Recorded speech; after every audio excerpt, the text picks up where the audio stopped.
You and I recently played a game, and I don't think it's too grandiose a term. It is technically a game. I checked all the marketing material. It's definitely billed as a game. Legally, we can't say it's not a game. Yeah, let's put it that way. We have no grounds in which to say it isn't a game. It was not intended to be something other than a game.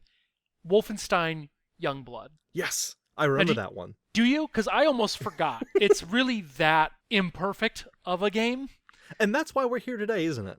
We did such a good job fixing and improving on Evil Genius with our suggestions for Evil Genius 2 traps. I think we're pretty well suited, and we've got a proven track record as Ideasmen to fix Wolfenstein Youngblood. Yeah, definitely Ideasmen. And the thing about Wolfenstein Youngblood, in stark contrast to Evil Genius, is that there is really nothing you could recommend that wouldn't improve that game.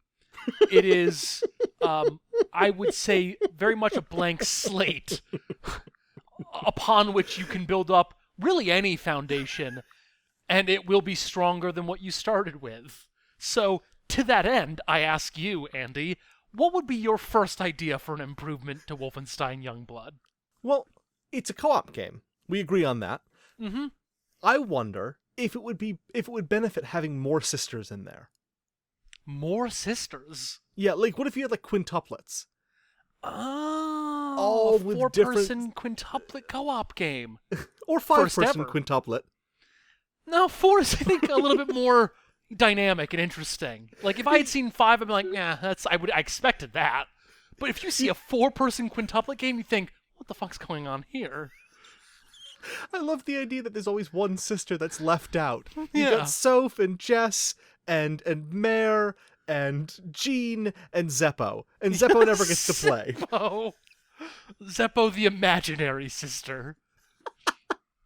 She wasn't included in the game. No. So you could pick any of the other 4 of the 5.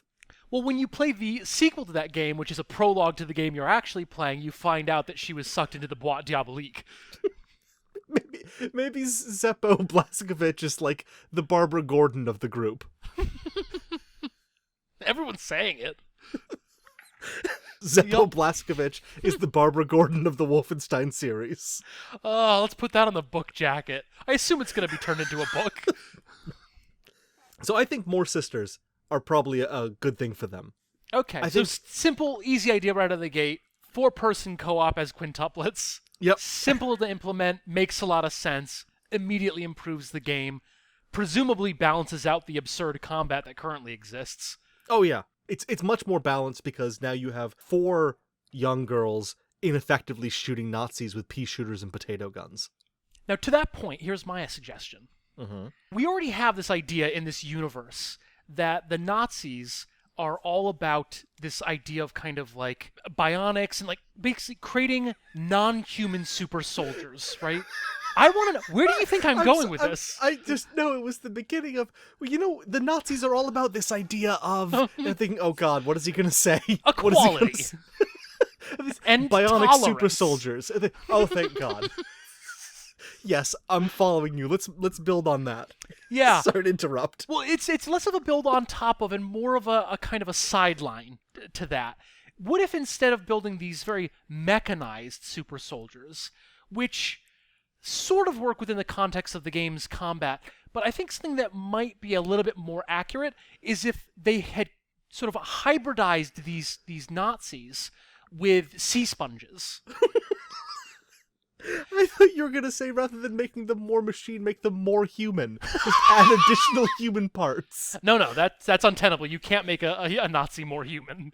Or take machines and then add human parts to them instead of adding machine parts. That's brilliant.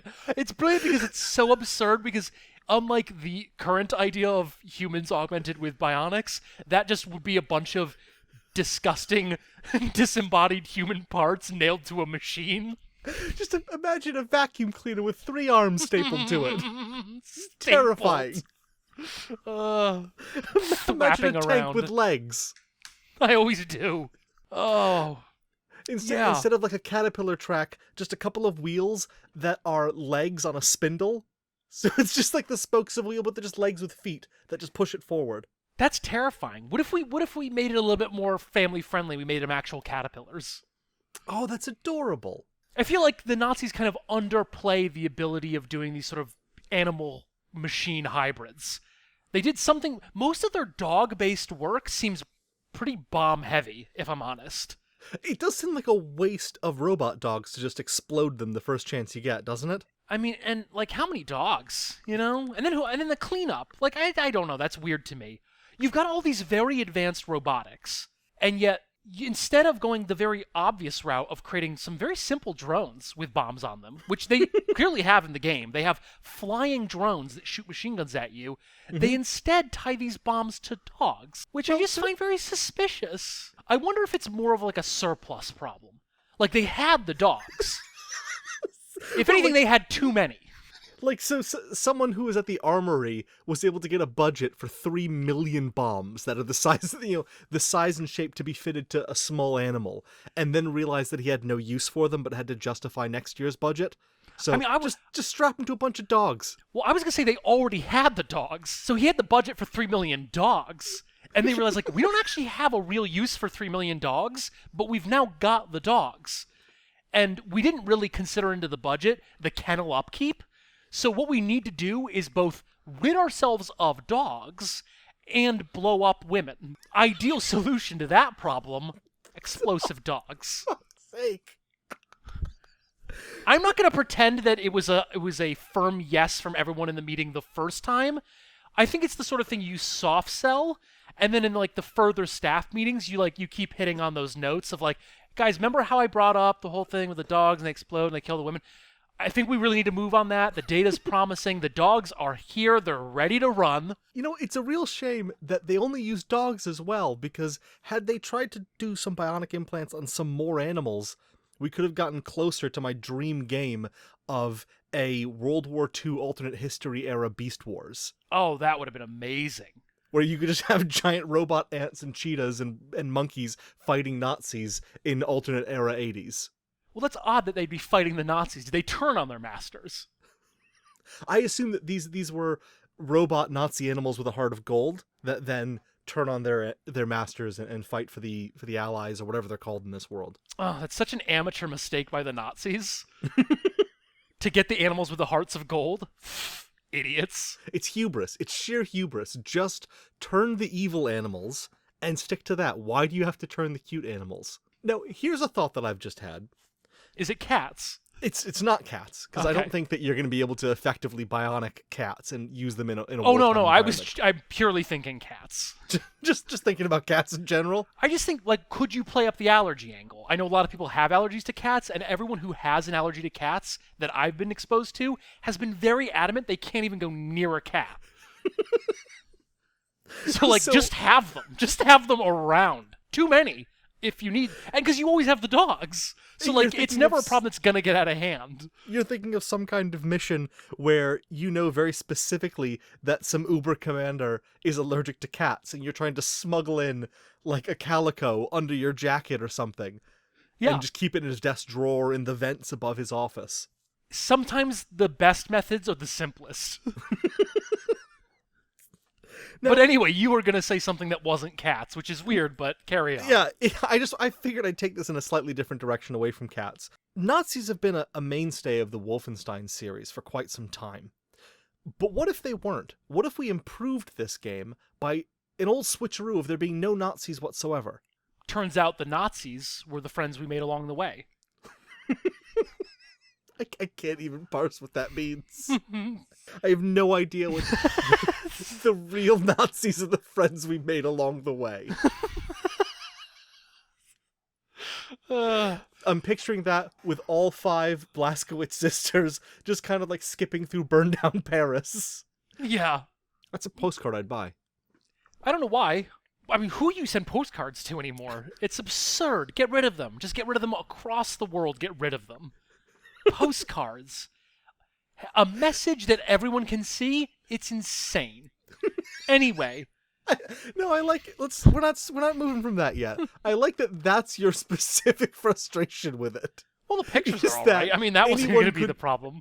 Anyone could see the message. Because were you intending to use postcards to send very cryptic or personal messages?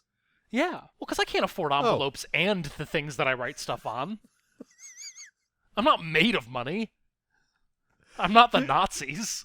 There's a museum around here that has free postcards, and I always grab one, and I never send them. I don't know who I'd send a postcard to. No. I've never gotten a postcard and been like, yes. I always get them like, what the fuck? Who died? And then I realize that's a weird reaction. Like, no one's gonna send me a postcard that somebody died. I want that to be the tradition of my family now. Wouldn't that be nice, though? What a way to find out. Because you could ease into it. If you knew that when you get a postcard someone died, you control the knowledge because you choose when to flip it over and read it. I'm just picturing it's a picture of a graveyard with "Wish You Were Here" written on it. I thought you were going to say with the dead person on it. Jeez. Macabre. Greetings from sunny death. But what about that? What about this? What about this for Wolfenstein? Oh yes, I like your idea of it doesn't strictly play into the common role of you fight these Nazis.